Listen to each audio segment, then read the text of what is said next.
The European President Ursula von der Leyen says she's looking forward to working with the winner of Bulgaria's parliamentary election to tackle what she called common challenges. Rumen Radev's party is on course for an absolute majority with almost all the votes counted. He opposes EU sanctions on Russia and Bulgarian military exports to Ukraine. These voters had mixed views about Mr. Radev's victory. Generally speaking, I don't think this is the best possible outcome, but the majority of people have decided this way. I don't think this cabinet will last very long. Well, we want to carry the lev back because we're not happy with the euro. No matter how much we earn, it's never enough. And I'm glad that Rumen Radev won. We hope he'll make our country better. The author of the seminal popular science book The Naked Ape has died. British zoologist, television presenter and artist Desmond Morris was 98. The book defined humans as a species of ape despite our technological advances. It was translated into several languages and sold millions of copies.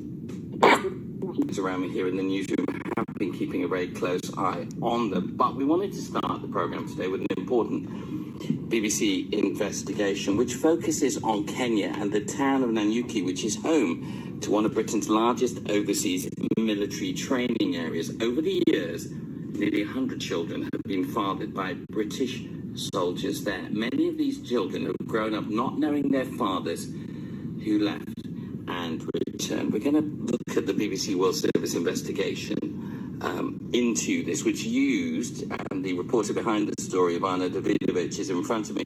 Before we hear a little bit of the report, it was groundbreaking. Much younger people as well. Yeah, the age ranges now at the moment range between 3 and 70. 3. And there are people coming forward all the time. So I know for a fact that James has been approached by a woman who is pregnant right now, and she claims that the father of her child is a British soldier. So they're waiting to take DNA test from this baby when he or she is born. You've spoken to both sides, haven't you? Some of the fathers and a lot of the children. Mm-hmm. And that, I mean, what an emotional journey for the children.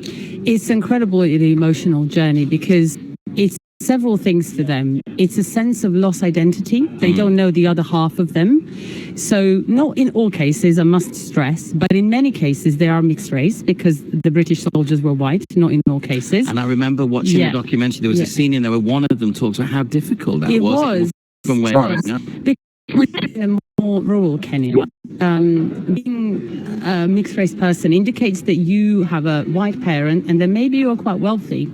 And when you don't actually belong in that wealthy set and you are not, actually you might be poor with the people who think you are wealthy, that's an issue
father comes from a country that used to govern Kenya until 1963. That all of that comes into play. It's quite complicated. Very complicated. In some cases, did they just think their fathers were dead? Yes. So there were some of them that thought their fathers were dead. In one case, because the mother tried to protect her girl's feelings because she didn't know how to explain that her father had been engaged to her mother and then disappeared 7 months old.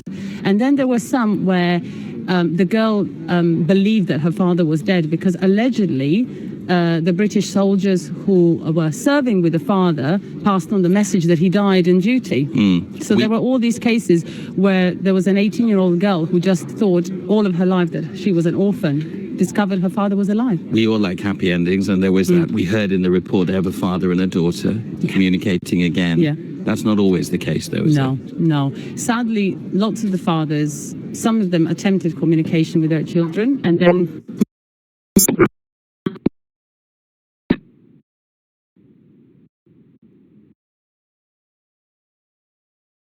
But maybe they'll hear some of this and change their minds. Maybe I'd like that will happen. And in terms of the Ministry of Defence, in your report, what they had to say, they said anything since